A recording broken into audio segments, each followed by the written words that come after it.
तो इसका मतलब है कि जीवन का सही अर्थ तो यहाँ के खुलेगा, वहाँ तो नहीं खुलेगा। तो मैं बहुत कृतज्ञ हूँ सिंघवी साहब का, डॉक्टर साहब का, कहाँ के डॉक्टर साहब, हाँ डॉक्टर साहब आपका बहुत कृतज्ञ हूँ कि आपने, अब मैं आपसे कोई काम नहीं बोलूँगा कि मुझे इलाज करवा दीजिए, वो मैं कभी नहीं बोलूँगा, वो तो मेरा शुरुआती लालच था जो मैंने आपको बताया भी नहीं अब तक, और मन में था। और मुझे लगता है कि सच बोल देने से मुक्ति रहती है, झूठ बोलने में बड़ी दिक्कतें हैं, सच बोल देने से अभी मुक्त रहता है। तो मेरा शुरुआती आपसे जो संवाद था वो लालच की बदौलत था, अब तो हम अच्छे दोस्त हो गए। तो मैं कृतज्ञ हूँ कि आपने मुझे यहाँ बुलाया और इतने सुंदर संसार के बीच में आने का मौका दिया। मैंने तो स्कूल को देखा, मुझे लगा कि टैगोर, महात्मा गांधी और पटेल जैसे एक हो गए हूँ।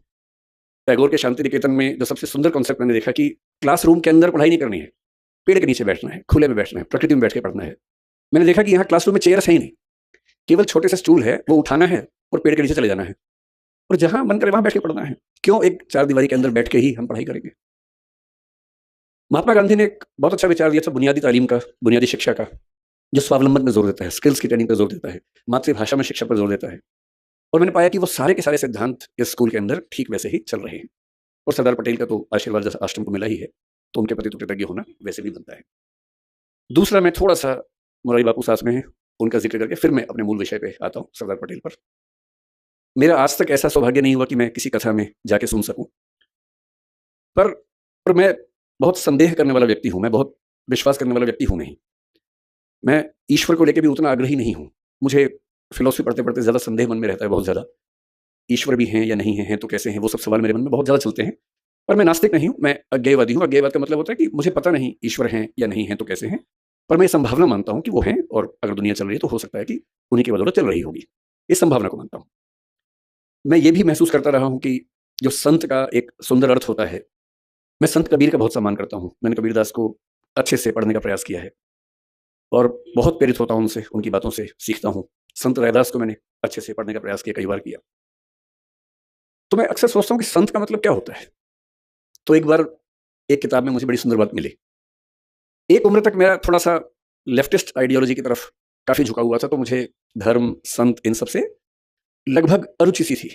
नफरत तो नहीं कहूंगा, पर अरुचि जैसा भाव रहता था। मेरे पेरेंट्स भी परेशान थे क्योंकि मैं कुछ अतिवाद के रास्ते पर उस समय चलता था। मुझे लगता था कि संत वो लोग हैं जो दुनिया के संघर्षों को छोड़ के भाग गए हैं। अरे भाई, मैं बुद्ध को पढ़ता था, महावीर, वर्धमान महावीर को पढ़ता था। मुझे लगता था कि क्यों ऐसा करते हो भाई? सब लोग स्ट्रगल कर रहे हैं, रोजी रोटी का संकट सबके सामने है, सबके बच्चे हैं, उनकी शादी होगी नहीं होगी, करियर होगा नहीं होगा, इतना इतना स्ट्रगल है। उस स्ट्रगल से हम तटस्थ हो जाएं, ये मुक्ति कैसे हो सकती है? फिर एक बार मेरे हाथ में किताब लग गई, क्योंकि मुझे किताब पढ़ने का शौक है और मेरे सबसे अच्छे दोस्त अगर कोई हैं तो किताबें ही हैं। और एक किताब इसी विषय पर मैंने पढ़ी कि संत होने का मतलब क्या होता है। तो उसमें बड़ी सुंदर एक व्याख्या थी कि संत वो नहीं है जो दुनिया की मुख्य धारा से भाग गया है। संत वो है जो जानता है कि अगर वो मुख्य धारा में उतर गया तो शायद सबको हरा देगा, पर वो उतरने से पहले ही जानता है कि सबसे जीत के भी कुछ हासिल नहीं होगा। और इसी बात को कुछ और लोगों ने दूसरी भाषा में कहा, the most interesting thing about the rat race is that even if you win you are still a rat. चूहों की दौड़ की सबसे रोचक बात यह है कि अगर आप जीत भी जाएं तो भी चूहे ही रहते हैं। और जिसने समझ लिया कि चूहा होना ही नहीं है, तो चूहों की दौड़ में दौड़कर किसको जीत के दिखाना है? अगर मैं अगर मैं जीत के दिखा भी दूं, अगर मैं जीत के दिखा दूं, किसको दिखाना है? क्या कोई इतना महत्वपूर्ण है कि उसको दिखाने के लिए मैं अपने 10 साल खराब कर दूं या 20 साल खराब कर दूं? क्यों दिखाऊं? और अंततः तो साक्षी भाव से खुद को ही देखना है। और यदि मैं अपनी चेतना के सही रास्ते पे नहीं हूं, तो दुनिया की नजर में कितने भी सही रास्ते पे हूं, वो सही रास्ता कैसे हो सकता है? मेरा सही रास्ता तो मेरी चेतना, मेरी अंतरात्मा तय करेगी। और यदि मेरी अंतरात्मा इस बिंदु पर सुकून महसूस करती है कि मुझे उस चूहों की दौड़ में शामिल होना ही नहीं है, तो नहीं होना है। और मैं कल से, मुझे डॉक्टर सिंघवी साहब ने कई जिक्र किए बापू के, कि कैसे उनकी कथा में लोग, और गुजरात के लोग कितने दानी हैं वो भी पता लगा। सूरत के बारे में विशेष रूप से पता लगा कि 50 करोड़, 100 करोड़ का दान हुआ, एक अस्पताल बन गया। फिर कथा हुई, फिर 125 करोड़ का दान हो गया, इससे और अस्पताल बन गया। इतना कंट्रीब्यूशन तो बड़े बड़े मंत्री, नेता और आईएएस नहीं कर पाते हैं, तो उससे लाख गुना अच्छा है कि संत बन के ये अपना काम करें और समाज के लिए जो कर सकते हैं वही करें। तो मैं बापू बहुत कृतज्ञ हूँ कि मैं तो इस लालच में था कि मैं ज़्यादा सुनूंगा, पर मुझे बताया गया कि मुझे सुनाना ज़्यादा है, सुनना कम है। ये वैसे ज्यादती है, बहुत बहुत ज्यादती है आपकी कि मुझे ज़्यादा समय दिया आपने और बापू कम बोल रहे हैं। इसका उल्टा होना चाहिए था, पर ठीक है, आपने अपना कुछ मुझे सोची होगी इसके पीछे। अब मैं सरदार पटेल पर आता हूँ, जो मेरा मूल विषय है। सरदार पटेल के बारे में आजकल जब लोग बोलते हैं तो एक अजीब सा भाव बहुत प्रचलित हो गया है कि जब तक हम महात्मा गांधी और नेहरू जी की 4 बुराइयां ना कर दे, लोग वो सोचते हैं कि पटेल की तारीफ हो नहीं पाई ठीक से। तो मैं उस तरह का आदमी नहीं हूं, मैं पहले स्पष्ट कर रहा हूं। आप अगर ये उम्मीद कर रहे हैं कि मैं गांधी जी को 4 लाइनें सुनाऊंगा और नेहरू जी के बारे में 4 गलत बातें बोलूंगा, मैं ऐसा नहीं करूंगा। मेरा मानना है कि एक बहुत बड़ी लड़ाई एक व्यक्ति नहीं लड़ता है, एक टीम लड़ती है। और टीम में हर व्यक्ति का अपना चरित्र होता है, अपना व्यक्तित्व होता है, अपनी भूमिका होती है। हम ये नहीं कह सकते कि एक ही व्यक्ति पर्याप्त था, बाकी सब यूं ही थे, ऐसा नहीं। सबकी अपनी अपनी महत्ता थी, अपनी भूमिका थी। एक बहुत बड़े रंगमंच पे हर व्यक्ति का अपना किरदार होता है और उस किरदार को करीने से निभाना, यही उसकी मान्यता होती है। मैं ये जरूर मानता हूं कि सरदार वल्लभ भाई पटेल जितने सम्मान के हकदार थे, उतना हमारी पीढ़ियों ने उनको दिया नहीं। ये हमारी पीढ़ियों पर लानत की बात है, ये मैं जरूर मानता हूं, और ये हमें सुधारना चाहिए। क्यों सुधारना चाहिए, मैं कुछ ऐसी बुनियादी बातें आपसे कहूंगा।